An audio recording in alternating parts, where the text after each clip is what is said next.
Hey UFS community, Phil Birch here. Just gonna come in and talk to you a little bit about UFS. I know I've been away for a while again. Apologize for that. There just really wasn't anything to talk about that's happened since my last video. But now we kind of got the spoilers of King of Fighters. We all kind of know what's going on, and Gencon's right around the corner. And it's really probably just a good time to make like a video of what what could make an impact in the game, what I think is still strong, and maybe just a little bit of talking about what we have going on recently. First of all, really, the only content you guys have been getting is from Joe Tonello, Rider Kick on the forums. Really great guy. Really enjoy what he's doing for the game because these interviews, I've watched them all personally, and they're very informative, especially for new players. So if you're really trying to learn something about the game, what's good, and all that stuff, you really want to start watching what he's doing because he's interviewing former champions and people relevant in the game really right now, as well as an interview of himself, which is done by the always entertaining Piglet from the ATL group, Matthew Curtis Turner. But really, that's a one big shout out I want to give right now. Really do enjoy what you're doing for the game, Joe, and can't wait for maybe an interview later on this month. All right, now kind of just into general first impressions of the King of Fighters set.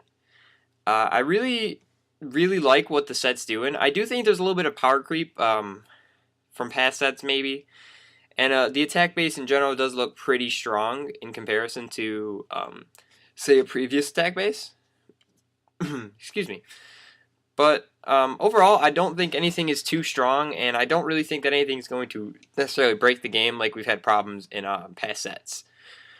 And I don't really think we're going to need any like off-rip functional Radas either, which is always good. That being said, with our meta change... our meta change really right now has been the Paralyzing Touch errata and the Paul Bittner ban. With the meta shifting, what's looking like is back to an aggressive style with two of the most defensive decks a little bit signaled out there, and two of the best characters signaled out. It looks like maybe we could shift more back to an aggressive style, and I believe that this set is very, very friendly towards an aggressive playstyle, especially within the attack lineups that they provide through every character. I'm not saying every character's attack lineup and cards are good, but I am saying that the majority of them do have good playable cards. And I'm actually going to be looking them up on my desktop while talking to you on my laptop. This would be easier if I had like a camera on my desktop, but I do not. So let's look at some of the attacks I'm talking about. Like some of the Andy attacks might seem very specific to Andy, but like if you look at cards like Shryudan is really just a punch spitting demon. I had that described to me by Jeremy Ray. He's a wonderful person, etc. It's got the same stats basically as spitting demon. It's a high zone instead of a low zone. Great block, and obviously it's a punch, so you can run it into some of your punch lineups, and you'll still get great results. Honestly, I could see it maybe helping out, giving Reese a little bit more fire under him because it gives him an extra attack. Obviously, the multiple is not a punch, but it is going to be 4 more damage. It also has an enhance that clogs your opponent's card pool, and that is phenomenal. Clogging your opponent's card pool makes it harder to block, and obviously it enables a lot of the enhances within the King of Fighters characters himself, especially through Team Fatal Fury. Another one of his attacks that I really like is his ultra rare. I'm going to try and pronounce these names, which is the only reason I really need this computer. Chao Shin Zoku San I Ken. I really like it. I think its stats are very good. It's 5 difficulty, 4 speed mid 7. It's a 3 check. 5+ enhanced. Draw 1 card for every card in your opponent's card pool. So like coupled together with either the Fatal Fury support itself or like maybe your opponent's just blocking. You throw this after a couple of attacks. Maybe you're clearing progressive with like Genius Alchemist or something like that, and you're probably drawing 2 cards off of it at least. And if you're not drawing cards off of it, it does good damage. Like it's got solid stats even for a 5 difficulty, and I really like it. It also is supporting a +3 high block, which might seem kind of but like really high blocks are hard to come by in these symbols. Like all Earth and well, not all necessarily, but Earth and the Good have very limited high block selection. So I would definitely call that a good choice. Moving on to like Joe's attacks, all of them are so good. Like, Hurricane Upper is a really cheap multiple. You throw it at the end of a string, and your opponent's got to face them and deal with them. Like, and if you have any free damage pumps, you're basically getting in an extra like 2 to 3 damage on each of these, and they're coming brutally hard at like even at 2-speed mid for 5 a piece at the end of a string. That means either you block the string or you're blocking these, and more often than not, it's more productive than block the string, and it's still going to kill with the Hurricane Upper.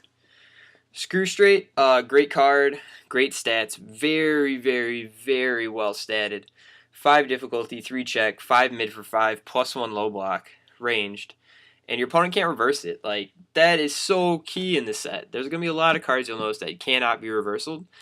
Targeted Despair Hate, maybe, but like Kaplow, huge reversals. Leaping Snap Kicks and Lu Chen, stuff like that, huge reversals that can just end your turn. And I like cards like this. It's even good against like Triple Bada and Tempo and stuff like that. But the enhance is like, it gets powerful X, and X equals 3 minus the number of cards in your opponent's card pool. So like if you're playing this first attack, no cards in their card pool, powerful 3, off rip. And powerful 3 is big business, man. I make kind of like a fun deck with Caden all the time, and that powerful 3 is like the only reason I like playing Caden. And this attack actually has effects. I have to play attacks with no effects and bad checks with Caden. So this thing's huge. Like, if you can get some momentum, some decent momentum generation, like Hornbrook Bach or anything like that, you can throw this thing for a lot of damage. Next, Tiger Kick, like, it's a free enhanced, draw a card pretty much. You lead in with Tiger Kick, you just draw a card. Also has a reversal of stun 1, 4 mid for 4 damage. Like, these stats are just ridiculous on half of these cards. Going into like Terry's attacks, I honestly, this is one of the people I'm not impressed with their attack lineup. I hate Burn Knuckle. I think it's awful. I hate Buster Wolf. I'm not even going to go into it. It's just a Conch Blast with a cost. And then Powerwave is good because it has a +0 mid block, and a combo to add a card to your opponent's card pool. But like, I can't see anybody really wanting to play it. It seems like such a waste. Powerwave does have good stats. 3-speed low, 5 damage. Again, it can't be reversed. +0 mid block off rip and ranged. +0 mid blocks with ranged is kind of like because the range keyword, I mean, I don't benefit off of the range keyword in this case, but the stats are still really good. Clark. I mean, excuse me, sir. Clark's attack base is interesting, but I don't really. It's kind of the same thing with Terry's. I think they're more so playable than Terry, but they're really kind of limited. Let's see if your opponent is less than your opponent's. Scaling attack could be interesting. I don't think it's a card for Clark, but it is momentum generation in a sense. But you do have to have a smaller hand size, which is always kind of a catch-22 because it's not always live in every matchup. Super Argentine Backbreaker, pretty solid. If it had a block, I think this is one of the best cards in the format. You commit a foundation. If it deals damage, or it gets 2 damage, and if it deals damage, you choose one of your opponent's committed foundations, and it doesn't ready. Kind of like Program Malfunction, kind of like Roy, for you people who don't know what Program Malfunction is. Sorry, I'm talking a lot. I got a really dry throat. And that's kind of key, but like a 2-speed mid throw with no block, and it's just kind of His ultra rare attack, Ultra Cogbuster is okay, I guess, but nothing really too good about it.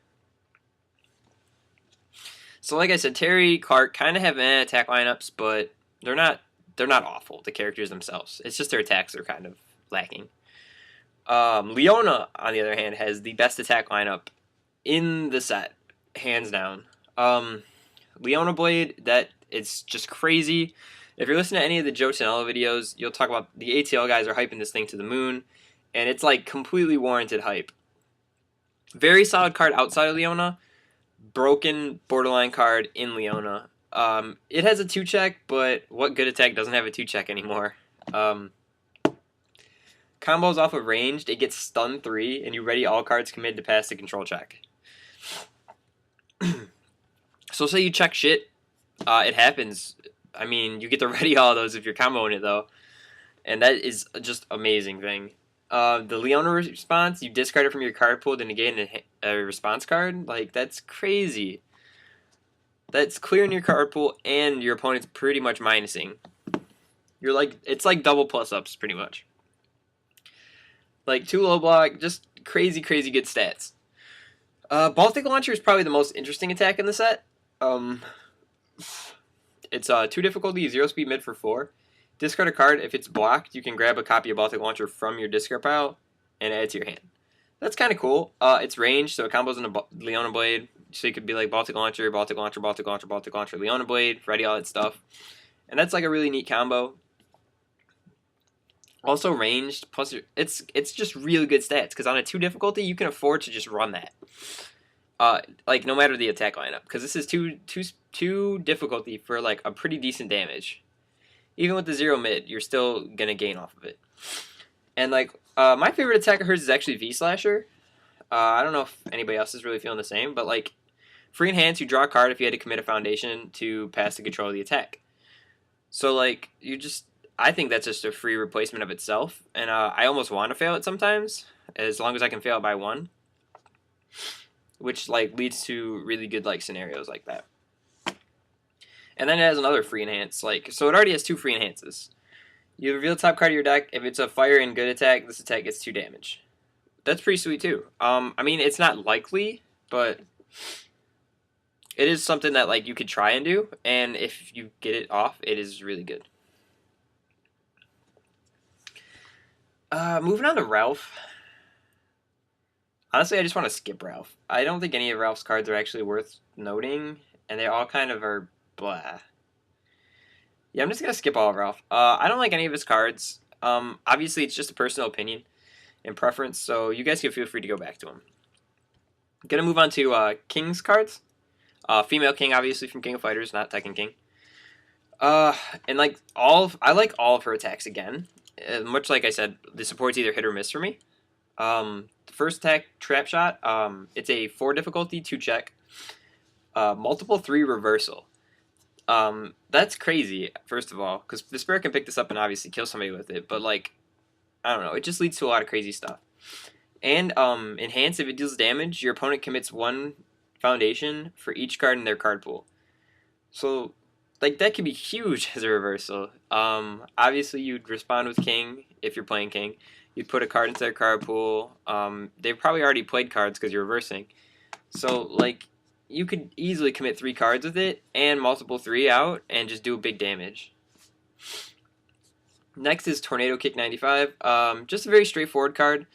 Free enhance, 2 damage for every card in your opponent's card pool. It doesn't seem good, maybe necessarily in a lot of decks, but I'd say in like a Fatal Fury deck or a King deck, it could do a lot of damage.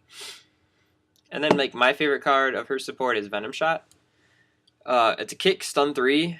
It's got no block modifier. It has difficulty, obviously. 6 difficulty, 3 check. 4 low for 5, and discard a card, it gets plus X damage. X equals the highest printed control of a card in your opponent's card pool. So, like, you're hoping for 5, basically, if you're playing off a King. But it could be lower, and it'd still be good. That's really it for her. Not really going to go too far into my stuff, I guess. I don't want to go really too deep into the rest of this stuff, just because I don't want this this video to be like an hour. So Kacho-sen, 5 difficulty, 3 check. It's a my attack with multiple 1, and if this attack deals damage, the multiple gets 3/3. Very good, no block on it though, which is the unfortunate thing. I think that my decks are gonna have to find space for this because of how like crucial it can be. I don't know what this does. I think Ryu Enbu is pretty mediocre, so we're going to ignore that one. And then the really long name ultra rare, Shiranui Ryu Kunoichi no Mai. Super fun card. I built a Leona deck that played this, and you get to draw a lot. Unfortunately, it's the most inconsistent card in the entire game, and if you build your deck around it, you'll probably just lose, which I found out about 100% of the time. Good stats on it, though. Except for it's 2 speed. That's not good stats. Basically, discard momentum. We both clear our card pools after it resolves, and we both draw a card for each card we cleared. Kind of sweet. kind of sweet. I was like, man, I'm gonna build this Leona deck and I'm gonna draw a billion cards and it was gonna be fantastic. And I have not won a game with it because 17 life is just kind of small. I think a lot of people are gonna figure that out. Yuri, I really like Yuri's attacks. I really love her ultra rare. Yuri's, I'm gonna call it Yuri's Fireball. 6 difficulty, 5 speed high for 7 is freaking huge. First of all, that is good stats. +1 mid block, ranged keyword, so it's a +0 against ranged. Response. After your opponent, after you play it, you and your opponent can't remove cards from the discard, or cannot remove cards from your discard pile. Which is huge, because, it stops Garrett's act, it stops Moon, it stops, Omar Chavez effect, stops King, the Tekken one, not the other one. Technically, I think it stops the other one, too. I don't remember what her response triggers off of. But super, super good. It stops multiples, too, which is something people don't really know. Because multiples, they go to your discard pile before they go to your card pool, the multiple copies. So, you're stopping the multiple as well. And enhance. If it deals damage, you gain 1 vitality for each research symbol on your character. And if you're at full, you draw 2 cards. Pretty good free enhance. Pretty good. Like I said, I was playing draw lots of cards the deck with Leona. It was bad, but it was funny. Her kick has stun 2. Desperation has multiple 2. Kind of okay. Pretty alright. Nothing too bad about it. And then her punch is the new Pommel Smash with a little bit better stats and speed can't be reduced. Pretty good. Everybody likes Pommel Smash, so everybody should like Punch Pommel Smash because it combos in the Valiant Assault. And Reese can play it. Reese loves to get new punches because Reese is kind of awful. I'm in love with you. I don't think any of the cards basically from Team Yori are good, so I'm just going to kind of ignore them. Yeah. I'm just going to skip over them because I want to go to some other stuff, and I don't think any of their attacks are that good. They do all have Desperation, which is kind of cool, though. I kind of want to talk about some of the foundations in the set. I really talked about all the rares, or all the attacks I liked. Excuse me. Yeah, just the foundations that I think are going to be kind of impactful, I guess. Just going to go over maybe a couple. Not too many of them, not all of them by any means. And Andy has a lot of them, in my opinion. Astute Observer, which is the anti-destruction card, is going to be a really key player against Vespera decks. And also maybe Kazuya decks. It doesn't necessarily, it obviously doesn't stop Kazuya's effect or anything like that. But you do get an extra foundation off of it, and it does let you still outbuild the Kazuya.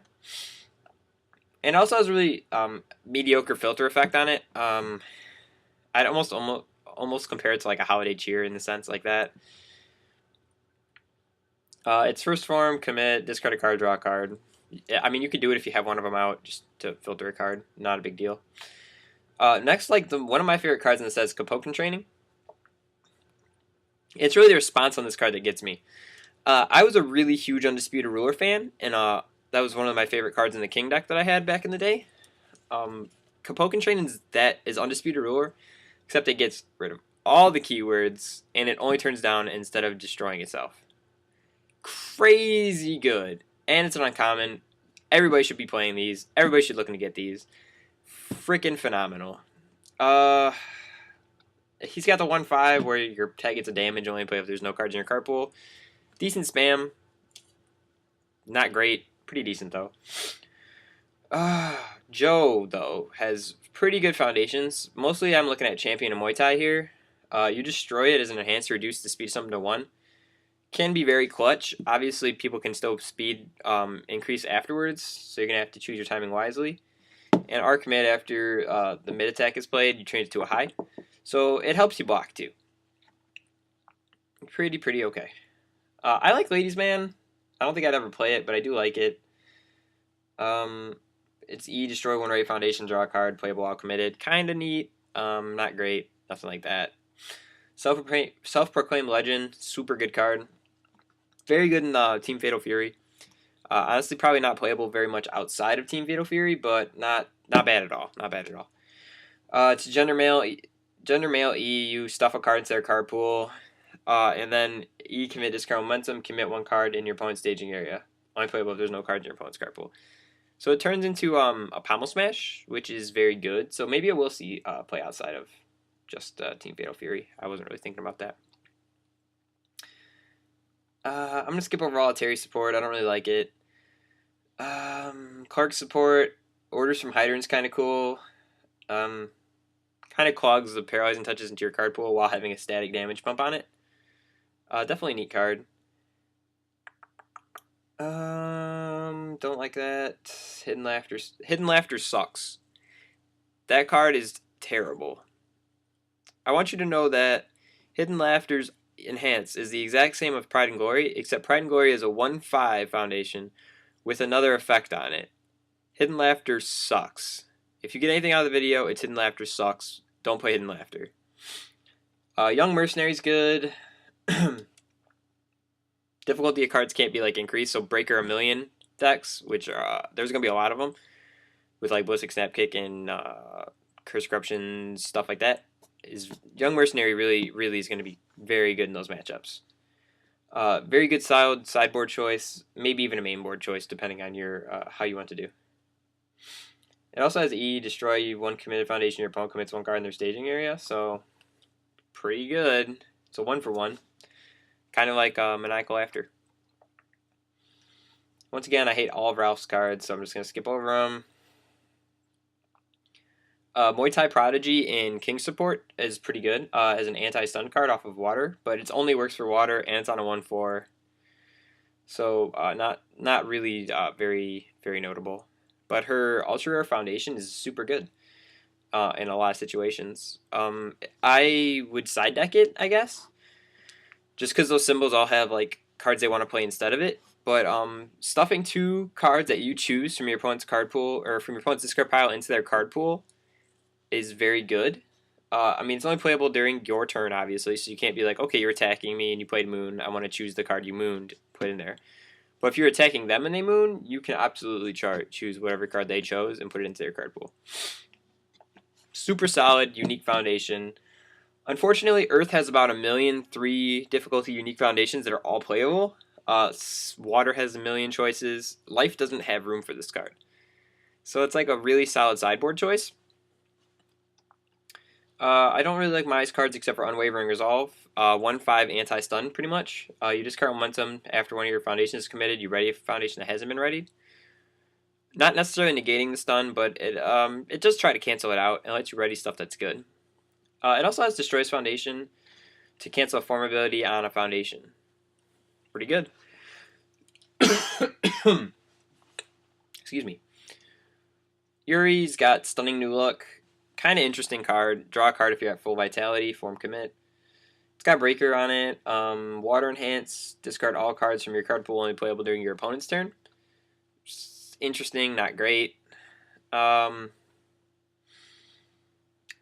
of Iori's foundations are pretty much just Iori. All Mature's foundations kind of suck. All of Vice's foundations kind of suck, I guess. I like Plum Eater. I think Plum Eater's kind of cool as an anti-momentum trick. And I also like that it is a damage neg on all of the best attacks in the format. So I'm going to be playing Plum Eater, but I don't necessarily think it's very noteworthy or very good. It's just kind of a tech piece. I know I'm kind of doing this bass backwards and not looking at the characters first, but I'm going to go to them last, I guess. I don't know why. Assets... Iori's guitar is good. I mean, Iori's guitar is nuts in Iori. Basically makes him very hard to kill. Pretty much you'll find that all the assets in here aren't very good outside of their character, or outside their team. So they're really not worth like noting and paying too much time in. But like the actions in this set are phenomenal. Strategic Taunt. It's cool because it's a taunt, which is funny because like there aren't any taunts as a keyword. It's very funny and unique. Yeah, you just kind of play around with it. It has a damage neg on it. It's pretty cool. Earring Bomb stops like reversals and stuff by discarding itself from the card pool. It stops. What does it say? Reversal or Breaker. Yeah, only playable if it's in your card pool. Pretty sweet. I'm not going to read Acrobatic Maneuvers because I know it's bad. I'm not going to justify reading it again. And Give Up Yet's kind of cool. It's a free-ish momentum generation and also has a free-ish filter effect. I don't know. Another flavorful card, I guess. Probably something I'll play, but not really. We'll see a ton of play. After your unblock attack deals damage, if your opponent has 0 momentum, you add this card in the top of your deck to your momentum. So the problem is you have to like get them with no momentum. If they have momentum, it's kind of a dead card. And then as form, discard 1 card, draw 2 cards. Kind of neat. Not great, not bad. Just super solid-ish filtering. It's always good to have something in your side deck that you could replace it with, though, just in case. Okay, let's go to the characters. I'm not gonna go through all their effects, stuff like that. You've seen their effects, you've read them, you're building decks with them right now. I'm just gonna go with what I think is super good. Andy, super good. I think Andy's gonna be very hard to kill, and I think Andy's gonna be a tier 1 character. He also gets to draw a million cards, and I've seen it in action. It's kind of crazy, and it's kind of hard to kill. Look out for techs. You're going to want to play techs in your decks now. You're either going to want to lead with foundations, or you're going to want to play cards like Lunar Catapult, Spain Necro Driver, really hard counters against him. If something says it can't be discarded from your card pool, it's pretty good against him, or something like that. Also, response negation, obviously. Joe is kind of nutty. 720, already got great stats. Free zone change by clearing your opponent's card pool, but it doesn't matter is if you can feel out their blocks in their hand, like what they're holding, you can basically make your attacks unblockable. And you also can draw a card after an attack deals damage. Terry, huge damage pump, builds while he blocks. All you really need to know about him. I really enjoy him. I think Terry's probably one of the best characters in the set, if built correctly. Now here's the thing about like Clark. I don't like his support very much, but I do like his character. I think his character is very solid. After you take damage, you commit 1 of your opponent's foundations, and you draw 1 card. So like, yeah, you're taking a little bit of a hit, but you're drawing and you're selectively committing. And then you commit 1 foundation, your attack gets 1,000,000 damage. 1,000,000 damage. Trust me on that one, guys. Leona, obviously super cool. 8 hand size on offense, 7 on defense, but like you keep playing like Templar off of life or Moon off of good, stuff like that, just to keep her at a good defensive position. After you command number foundations, your attack gets 2 speed. Really good effect. Very, very, very, very, very good effect. And then her E is very, very meh, but it's fine. You don't really need her E. I don't like Ralph very much. I don't like King very much. Demai we've been playing with for forever. You know what Demai does. I think Yuri's awful. Yuri does a lot of damage, definitely. His effect is give your attacks millions and billions of damage, and when you're at desperation, kill everything. And Mature and Vice kind of suck. And that's really it for King of Fighter stuff. Kind of cool, kind of hype about the set. I hope it's released very soon, and I hope we all have enough time to test with it. Because nobody wants to like just go through a crisis of not playing with another set at Gen Con. That would just be tragic, absolutely tragic. Like I literally could not even express the feeling I would have if we had to play with the same set. I know we won't, but like that's just crazy. In other news, I, along with a ton of other people, are super pumped to be getting our champion cards at Gen Con, and they will all be available to you people and the public very, very soon after we get them in our hands. That's what I'm going to do. I'm getting my foundation, or my asset from Nationals 2011, or 2012, I'm sorry. Entitled Nailed It, which I was on teams with Jeremy Ray and Matt McDaniel.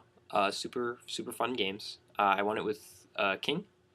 We beat Rochester in the finals. And I'm also getting my 2012 Canadian Nationals character, which was a very, very fun time. Very stressful and super fun. I'll be running my character at Worlds for sure, 100%, for standard at least.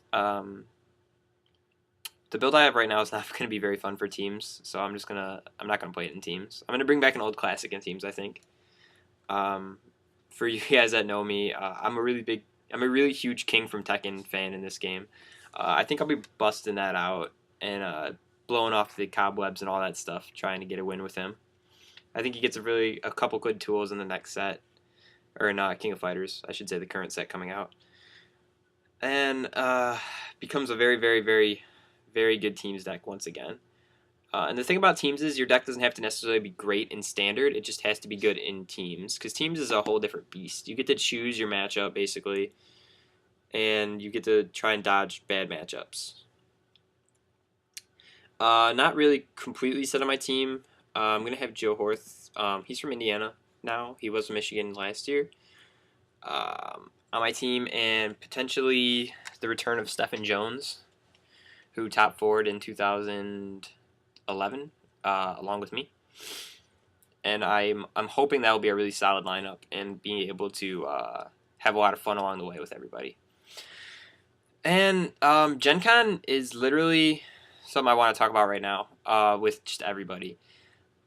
Gencon is the funnest experience of my life so far in the past 2 years I've gone. I look forward to it every year. I count down the days every single summer. I really just enjoy going. I get to see all my friends from Atlanta, which I only get to see really once a year. The people from Rochester that we usually see a couple times a year, I get to see them. It's just very fun. I get to see my friends from the West Coast that, like, they make the trip every year, and they make the trip worthwhile for me. Just because, like, seeing them is just I don't know, just seeing all these guys every year just makes it such a great time for me. And I literally cannot wait to be there with them and to just have another great Gencon experience. Jason's going to be making hopefully just another successful Gencon for everybody, and hopefully everybody's just going to have a blast. I know we're getting down there a little bit earlier than we did last year, and I'm really looking forward to it because it's going to give me a lot of time. It's going to give me at least one more day to hang out with everybody and, like, just talk crap, eat, go out, drink, just everything with you guys. If you see me there and you're new, don't be, like, afraid to come up and ask for a card. Absolutely will give you one. Especially if you're, like, brand new to the game. I'm not going to expect, like, to trade you for, like, your best cards or anything like that. 100% will give you my character if you're brand new to the game. All you other scumbags that aren't new to that game trying to get my character for free, yeah, I'll probably give it to you for free anyways. I mean, there are, I guess, to some extent, I'm going to need stuff from the new set if I don't get it, so I'm going to have to trade, but I'm not going to just rip people off, I guess. It'll be more like trading cards I already own for cards they own with character throw-ins.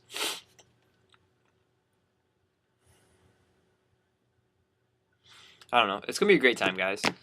I know that a lot of you can't make it, and I really appreciate it if, like, you just, like, I don't know. I really want to try and get, like, maybe just a live video of everybody. Trying to just saying hi to the community. Just showing everybody how much of a fun time it is, and just what everybody's kind of missing out on. Like, I know you all can't be there. I know there's people from different countries that might watch these videos. I don't know, obviously. But, like, from Chile, from, like, the farther regions of Canada, from, like, Britain, UK, which are the same thing. I don't know why I did that. Or close to the same thing. France, all the areas of UFS. Gen Con's like a once in a lifetime experience, kind of. Even if you only get to go to it once, it's just gonna be worth your while. Just seeing everything and just everybody having fun. There's like no drama. Everybody's having a great time. It's just a great thing. And obviously there'll be your fair share of assaults if you're like not doing as well as you'd hoped or stuff like that. But I've kind of done what I wanted to do in this game. I just want to have fun now. And, like, maybe help some of my friends win. I really got nothing else for you guys today. Thank you so much for watching. Uh, Maybe look forward to a future Joe Chanel interview with me. And definitely go and watch his stuff. Hit subscribe, and have a great time, guys. I will hopefully see you all at Gen Con.